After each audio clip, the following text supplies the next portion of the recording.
Vamos a hacer la lectura, hermanos. Vamos a hacer la lectura que nos han sugerido nuestros amados hermanos. Y bueno, pues la ICR tiene la bellísima costumbre de saludar a los siervos de Dios, nuestro hermano Aarón, que nos preside en el pastoreo general de la iglesia, los hermanos que conforman la oficina del pastor general, los hermanos directivos, hermano Gama, hermano Héctor, hermano Nemesio, hermano Juan y los que se agreguen esta semana.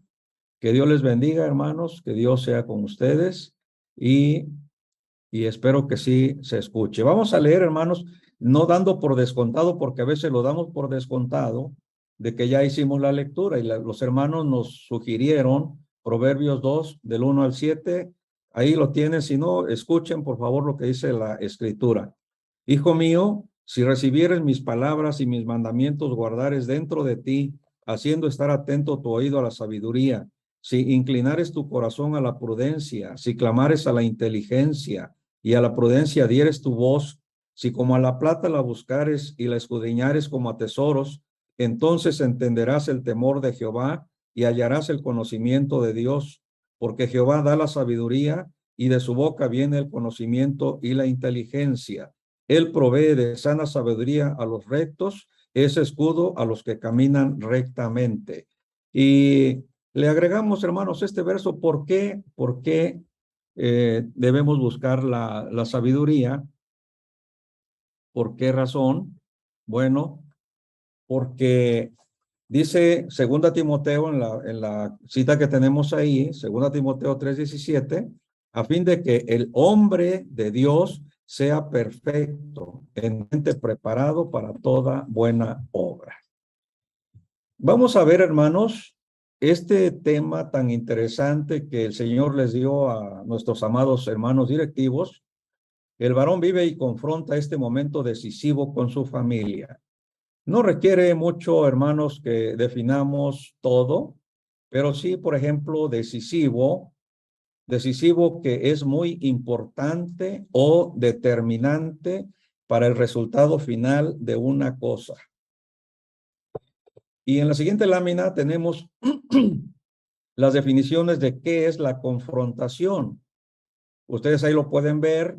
Confrontar es examinar y comparar dos o más cosas para apreciar sus semejanzas y diferencias.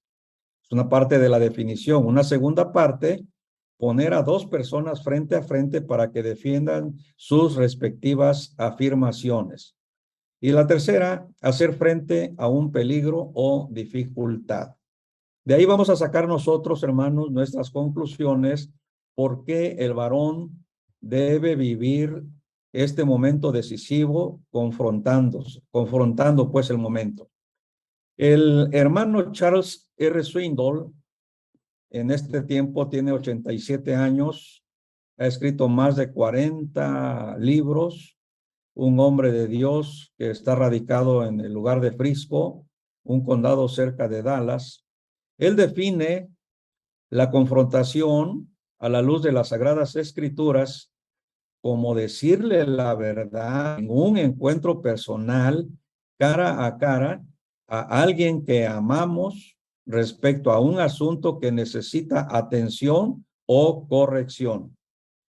Y vale decir, amados varones, que la confrontación está diseñada para definir un asunto de preocupación con la esperanza de provocar un cambio necesario con tacto y con amor. ¿Y por qué los hermanos nos refieren a la familia? En la siguiente lámina vamos a ver que la familia, hermanos, varones, y el querido hermano Nemesio en su oración hablaba de nuestra función como padres, la paternidad. Bueno, la familia, recordemos, hermanos, y todos ustedes lo saben, que la familia ocupa un lugar central en el plan de Dios. La institución divina de la familia es la clave para comprender la voluntad de Dios en un entorno que cada día se vuelve más y más complicado. Y ustedes saben lo que está viviendo la humanidad en estos días, en este tiempo, en la posmodernidad. Aborto, derechos de los homosexuales. Ahorita hay un problema que, gracias a Dios, nuestro hermano pastor general, nuestro hermano Aarón, ha elaborado una carta por un problema que se presentó antier. Y hermanos, la educación sexual, la adicción a las drogas, la pornografía, el adulterio, el alcoholismo, la infidelidad, todos estos temas de índole moral respecto a los cuales los varones cristianos están adoptando posiciones muy claras.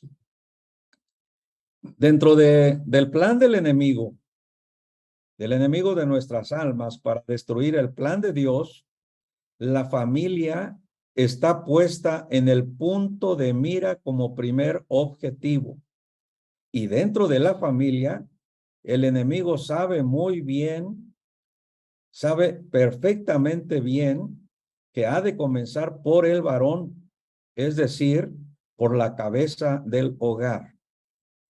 Ahí, el segundo párrafo, tenemos un pequeño pensamiento que desde el Génesis, en el marco de la tentación, el papel del varón queda desvirtuado al ceder a la pasividad y no advertir a la mujer que no comiese del fruto prohibido. El fruto era bueno, agradable, codiciable, apelando a los sentimientos y al placer hedonista. Recordemos, hermanos, que el hedonismo es el placer como la finalidad o el objetivo de la vida. En el Antiguo Testamento se ve el ataque al papel del hombre como cabeza del hogar en sus roles de esposo y padre. Es estratégico y fríamente calculado por el enemigo. Son muchos los que fallaron en ese rol de esposos o padres y sufrieron las consecuencias. El hermano que nos expuso el miércoles nos hablaba de varias consecuencias en el vínculo familiar.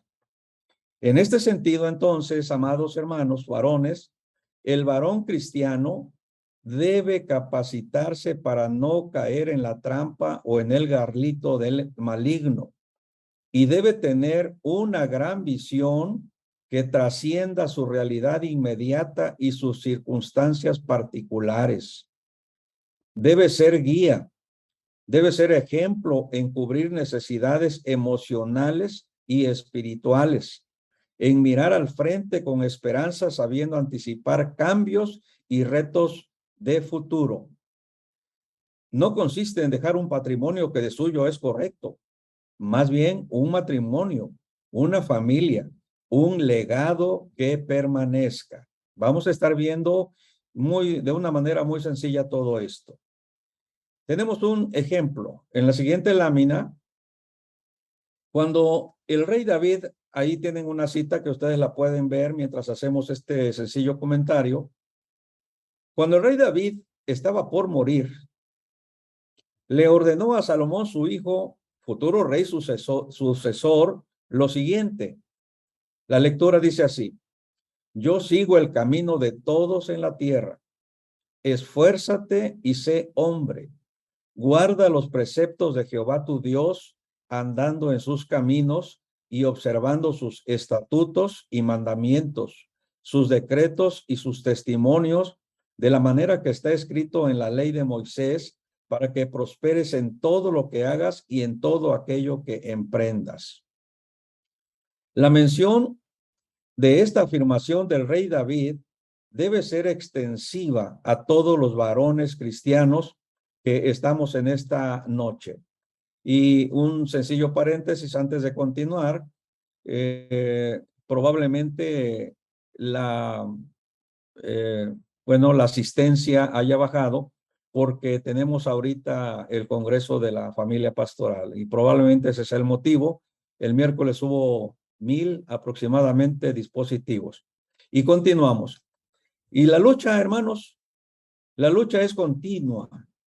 Y Dios está con nosotros, varones esforzados. En la plática previa había algunos comentarios muy interesantes de los hermanos, varones esforzados y valientes, y nos reservamos la última parte de los hermanos que comentaron. El peligro es real y debemos confrontarlo. No vamos a quedarnos insensibles e impasibles frente a este ataque. Vamos, hermanos amados, a tomar la espada del Espíritu y luchar por nosotros y por los nuestros. Si lo hacemos, tengamos por seguro que de Dios tendremos la victoria. Y pusimos de ejemplo al rey David, pero en la siguiente lámina tenemos un ejemplo supremo. Este ejemplo supremo es el del Señor Jesucristo. Conforme se acercaba a la sombra de la cruz, sus episodios de confrontaciones aumentaron y se intensificaron. 3 pasajes describen sus encuentros con Pedro, a quien él amaba profundamente. Tenemos las citas ahí, Mateo 16, 21 al 23, Lucas 22, 31 al 34 y Lucas 27, 22, 47 al 62. Vamos a ver el primero. Los otros dos, hermanos, se refieren a la negación de Pedro, y la negación se hizo efectiva cuando fue arrestado el Señor.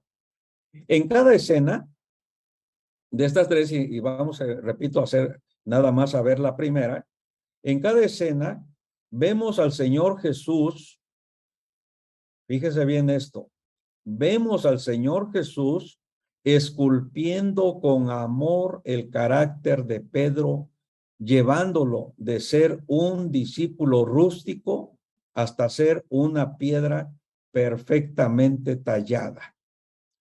Uno de los hermanos decía que pues la fraternidad de varones a veces no se caracteriza mucho por el empuje como tienen, gracias a Dios, la vanguardia femenil. Pero para eso, hermanos, el Señor, a cada uno de nosotros, varones, el Señor nos está esculpiendo. Cuando Pedro, reconviniendo al Señor, le dice: Señor, ten compasión de ti. En ninguna manera esto te acontezca. Pedro pensó que tenía los mejores intereses de Jesús en su corazón, pero tenía la perspectiva equivocada y, como dice el refrán popular, regó la sopa. El Señor Jesús no perdió tiempo para confrontar a Pedro y su entendimiento defectuoso, como nos lo dice el versículo 23. Un regaño fuerte le dio el Señor. Imagínese, hermano, que Pedro estaba convencido de su amor por Cristo y de pronto se da cuenta que es la boca del adversario. Una querida hermana, fíjense, hermanos, que viene muy al momento este comentario. Una hermana, cuando daba su instrucción a los jóvenes, les preguntaba a los jóvenes que, por ejemplo, cuando alguien tiene un palo, un garrote y le da a un perrito, ¿a quién quiere morder el perrito? Y casi nadie dijo la respuesta correcta, dijo que a la persona, y realmente es al palo, es el instrumento. En este caso, Pedro estaba siendo el instrumento. Se da cuenta Pedro de que él está siendo la boca del adversario, del enemigo. Y como Pedro, amados hermanos, a menudo no sabemos que estamos equivocados, sino cuando alguien se interesa en nosotros lo suficiente y nos confronta. Nadie jamás amó a Pedro más que el Salvador. Nadie jamás vio más potencial en Pedro que el Señor Jesús. Y por eso lo amó lo suficiente como para confrontarlo. Recuerden ustedes la definición que nos decía que cara a cara hay que confrontar. y el Señor confrontó a Pedro cara a cara. Y confrontar a quienes se convierten en piedra de tropiezo para nosotros, para nuestra familia, para otros hermanos y ciertamente para el evangelio. Cabe esta pregunta nuevamente: ¿cuándo debemos confrontar? Estas respuestas que acabamos de dar es a quienes se convierten en piedra de tropiezo para nosotros, se convierten en piedra de tropiezo para nuestra familia, para unos hermanos, hermosos hermanos en el Señor, y quieren hacerlos tropezar, pero también al evangelio. Y en segundo lugar, la respuesta a quienes debemos confrontar cuando alguien tiene sus propios intereses en mente en lugar de los de Dios. Pero el momento decisivo en esta siguiente lámina son unas láminas, hermanos, para normar un criterio, para que estemos bien atentos. Como varones, ahí la pregunta está: ¿qué debemos hacer en este momento decisivo para nuestra familia? ¿Qué debemos hacer? Amar a su esposa y entregarse por ella. Como tenemos un poquitito de tiempo, recordaremos, hermanos, el Congreso de Varones que tuvimos en el 2015 allá en Acapulco. Hubo muchas preguntas y casi la mayoría de las preguntas iban relacionadas con que yo ya no amo a mi esposa. ¿Qué debo hacer? ¿Qué debo hacer? Y estaba nuestro hermano Aarón y otro hermano, un servidor, estábamos ahí recibiendo estas preguntas. Y hermanos, coincidíamos todos. Los varones: ya no aman a mi esposa. La respuesta es: ámela. Y decía otro hermano: oiga, es que no me entendió la pregunta. Ámela. Oiga, hermano, es que ámela. Entonces, el mandato a través de la escritura es amar a su esposa y entregarse por ella. El amor del esposo, según Efesios 5, 25 al 32, el amor del esposo es comparado con el amor de Cristo por su iglesia. Él entregó todo por nosotros. De la misma manera, el amor de un esposo por su esposa debe estar dispuesto, ese amor, a entregarlo todo por ella. ¿Se hace fácil? ¿Se hace difícil?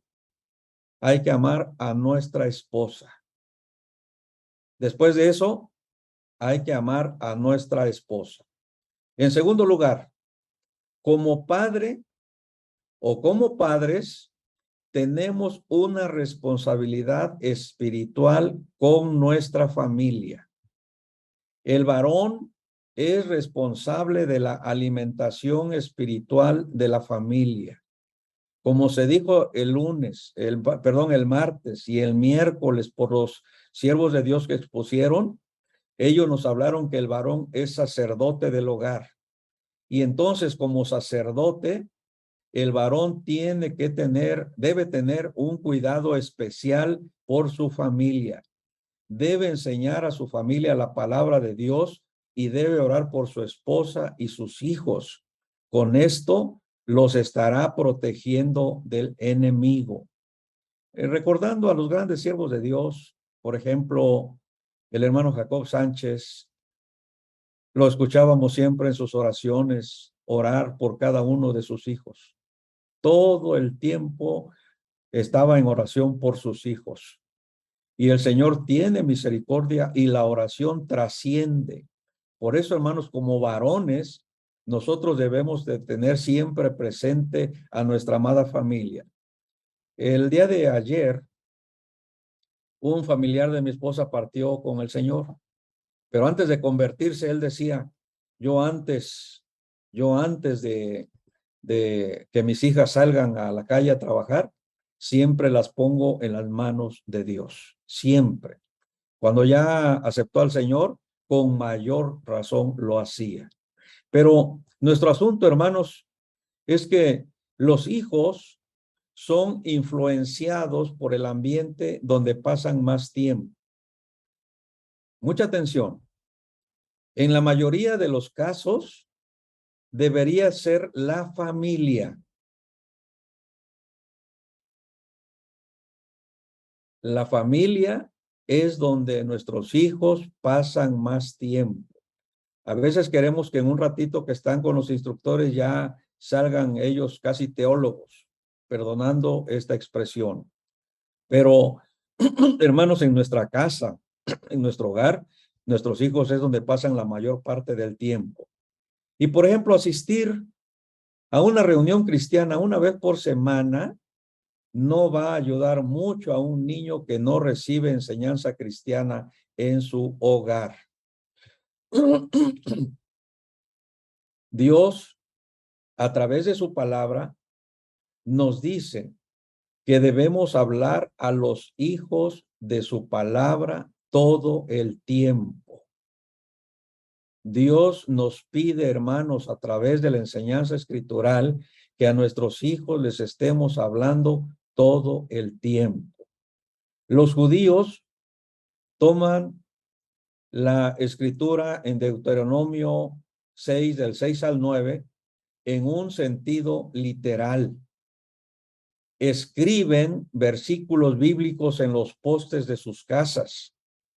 Aprendemos de ellos que en cada instante debemos recordar la palabra de Dios. Fíjense, hermanos, un ejercicio muy interesante que hace algunos años nuestros hermanos que nos presiden nos sugirieron, y probablemente solamente la Iglesia Central lo haya hecho. Nos sugirieron, hermanos, que estuviéramos escribiendo los versículos de la palabra del Señor. Si nosotros lo hacemos de esta manera, entonces, hermanos, a nuestros hijos y a nosotros mismos se nos va a quedar más y más grabada la bendita palabra del Señor. Para defender a nuestra familia, ahí tenemos este pensamiento. La influencia más importante en la vida cristiana de los hijos, espiritualmente hablando, es la de sus padres. Usted puede leerla. Damos unos segundos para que usted la vea. La influencia más importante en la vida cristiana de los hijos, espiritualmente hablando, es la de sus padres. Podemos apoyar, hermanos, este pensamiento en Nehemías 4:14. Anote usted la cita o después este sencillo mensaje lo puede usted tener. Dice así Nehemías 4:14. Después miré y me levanté y dije a los nobles y a los oficiales y al resto del pueblo, no temáis delante de ellos. Acordaos del Señor grande y temible, y pelead por vuestros hermanos, por vuestros hijos y por vuestras hijas, por vuestras mujeres y por vuestras casas. Texto maravilloso, hermanos, que nos ilustra cómo debemos estar nosotros atentos en cuidar, en defender, en confrontar a aquellos que están asediando a nuestra familia, protegerla para que ellos estén caminando en el camino de la vida eterna. El Señor Jesús es el camino, la verdad y la vida. Y nosotros, hermanos, debemos enseñar a nuestra familia para protegerla conforme a las Sagradas Escrituras. Atravesar los tiempos difíciles no es rápido ni fácil. Pero sabiendo que tenemos cerca a nuestro Padre Celestial, puede ser suficiente para mantenernos firmes y capaces para afrontar o confrontar cualquier cosa que el futuro pudiera incluir.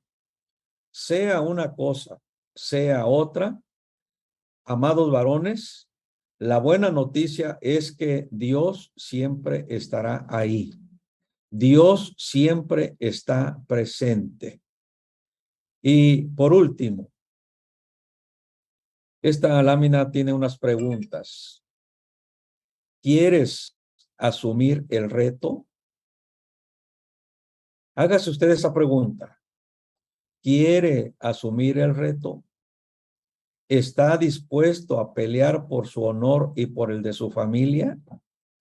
Ahí lo estamos hablando de manera en mucha confianza, dirigiéndonos a ustedes como tú. ¿Quieres asumir el reto? ¿Estás dispuesto a pelear por tu honor y por tu familia? ¿Vas a estar al pendiente, querido hermano varón, por tu esposa, por tus hijos, siempre asumiendo el rol que tú debes de tener? Recordemos que los tiempos que estamos viviendo son tiempos muy difíciles, muy complicados.